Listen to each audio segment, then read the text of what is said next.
कहानियां सुनाने जा रहा हूं। साथियों, एक फलों की दुकान पर एक व्यक्ति खड़ा था। वो केले के दाम पूछ रहा था। दुकानदार ने उससे कहा 50 रुपए दर्जन। उसने सेब के दाम पूछे। दुकानदार ने उससे कहा 200 रुपए दर्जन। इतने में ही एक वृद्ध महिला आई। उसने पूछा केले क्या भाव दिए। दुकानदार ने कहा 10 रुपए दर्जन। उसने पूछा सेब क्या भाव दिए।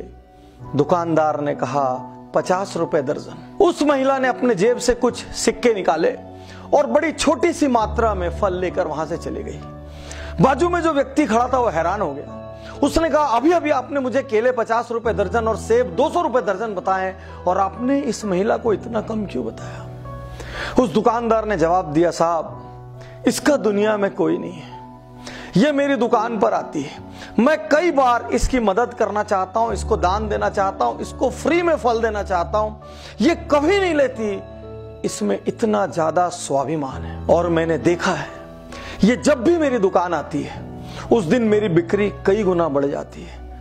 मुझे ऐसा लगता है ये मेरी दुकान आती रहे, ये मुझसे लेती रहे। इसकी मैं जैसे ही मदद करने की सोचता हूं मुझे लगता है ऊपर वाला उस दिन मेरी मदद करने लग जाता है। इसलिए मैं हमेशा इसको वो भाव बताता हूं जिस भाव पर ये फल लेके चली जाए और ऊपर वाला मुझ पे मेहरबान हो जाए। साथियों, कहावत है, जब आप दूसरों को देने के लिए अपनी जेब खोलते हैं ऊपर वाला आपको देने के लिए अपना दिल खोलता है। एक अच्छे आदमी के पास धन आए 100 लोगों का भला होगा, एक बुरे आदमी के पास धन आएगा दुनिया में किसी का भला नहीं होगा। साथियों, यूरोप का एक रेस्तरां ध्यान आता है मुझे। बीच में जब अनेक बार कहानियां आई जिसमें यूरोप के एक रेस्तरां की बात आई, मैंने व्यक्तिगत रूप से उस रेस्तरां को विजिट किया। मैं वहां का आंखों देखा हाल बता रहा हूं। जब भी उस रेस्तरां में कोई व्यक्ति जाकर एक कॉफी ऑर्डर करता है अपने लिए, तो एक कप कॉफी मेरे लिए और एक कप कॉफी एनोनिमस के लिए। और एनोनिमस के लिए का अर्थ है वो 2 कॉफी के पैसे पटाता है। एक कॉफी वो खुद पीता है, दूसरी कॉफी का स्टिकर दीवार पे चिपक जाता है। कुछ देर बाद कोई गरीब, कोई अंडर प्रिविलेज, अफोर्ड न कर सकने वाला व्यक्ति आता है और उस दीवार से वो एनोनिमस वाला स्टिकर उठाता है, काउंटर पर लेके जाता है, कॉफी पीता है, चला जाता है। जाने लोग ऐसा किस किस चीज के लिए करते हैं। वो पिज्जा के लिए करते हैं, वो कॉफी के लिए करते हैं, वो बेकरी आइटम्स के लिए करते हैं, वो अपने लिए लेते हैं और साथ में एक किसी अनजान व्यक्ति को दान दे देते हैं। मैं धन्य हूं ऐसे देशों की मानसिकता पर, मैं धन्य हूं ऐसे लोगों की मानसिकता पर जहां इस तरीके की सोच है। आज मैं आपसे कहना चाहता हूं, यदि ऊपर वाले ने आपको सामर्थ्यवान बनाया है, जितनी सामर्थ्य हो दिल से दान करेंगे ना, 1 रुपए भी लाख रुपए के बराबर काम आएगा। और साथियों, एक बात आपसे और कहना चाहता हूं, जीवन में कभी कभी कभी रिटायर होने की मत सोचना। यदि आपको लगे मेरे पास बहुत हो गया है, मेरे को और जरूरत नहीं, मैं शांति से बैठ जाऊं, तो बस उस दिन अपना पेट भर लेना और जितना एक्स्ट्रा कमाओ दुनिया के लिए कमाना, उन लोगों के लिए कमाना जो आपके जितने भाग्यशाली नहीं है।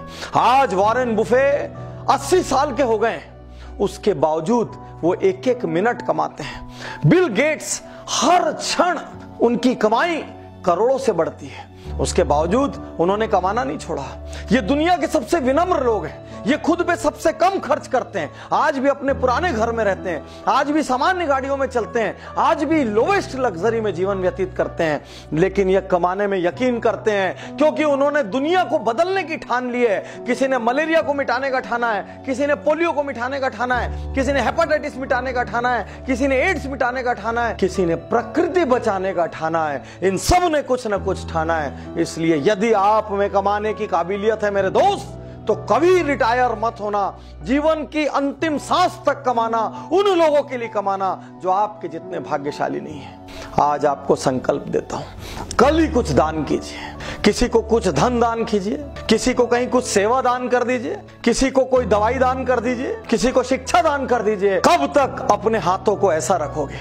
कभी मंदिर में मांगते हो, कभी मस्जिद में मांगते हो, कभी गुरुद्वारे में मांगते हो। अरे हाथ ऐसा करने की जगह हाथ ऐसा कर दो। जिस दिन हाथ लेने वाले की जगह देने वाला हो गया ना, उस दिन ऊपर वाला आपकी चिंता खुद करेगा। और जब ऊपर वाला किसी की चिंता करता है तो उसको अपनी चिंता करने की जरूरत नहीं पड़ती। और हो सके तो अपने प्रॉफिट का या और बड़ा करना हो तो अपने टर्नओवर का छोटा सा एक हिस्सा संसार के लिए रख देना। आपके साथ जो आपकी टीम काम करती है, ISR, इंटरनल सोशल रिस्पॉन्सिबिलिटी, दुनिया में बड़ी बड़ी जगह बड़ी बड़ी चीजें बनाइए, लेकिन आपकी अपनी टीम के लोगों की फिक्र करिए। यदि आपके स्टाफ में किसी का बच्चा ब्रिलियंट है, शिक्षा नहीं ले पा रहा है, उस बच्चे की शिक्षा की जिम्मेदारी ले लीजिए। यदि आपके स्टाफ में किसी की बिटिया की शादी हो रही है, वो सक्षम नहीं है, तो अपनी कंपनी में कन्यादान का एक छोटा सा फंड रखिए। यदि आपके यहाँ कोई बीमार पड़ता है तो वो बीमारी से उसकी पूरी इकोनॉमी गड़बड़ा जाती है, उसका मेडिकल इंश्योरेंस कराइए। यदि ना कराया हो, यदि संभव ना हो, तो कम से कम उसकी हारी बीमारी में कुछ दान कीजिए। आपसे अपील करता हूं, बिना एक क्षण की देर किए आज ही दान स्टार्ट करिए। जीवन का कोई भरोसा नहीं। यदि ये वीडियो आप तक किसी के माध्यम से पहुंचा हो तो प्लीज YouTube पर जाइए, उज्जवल पाटनी चैनल को सब्सक्राइब करिए। एक बात और कहना चाहूंगा, इस वीडियो को आप सैकड़ों हजारों लोगों तक पहुंचाइए। यदि इस वीडियो के माध्यम से लोगों ने दान करना शुरू किया, किसी गरीब की जिंदगी संवरी, किसी बच्चे को शिक्षा मिली, किसी बीमार को दवा मिली, तो उसके हिस्से का कुछ पुण्य आपके कोटे में आएगा और कुछ पुण्य मेरे कोटे में आएगा। आइए मिलजुल कर एक शानदार दुनिया बनाएं। शुक्रिया, धन्यवाद, थैंक यू।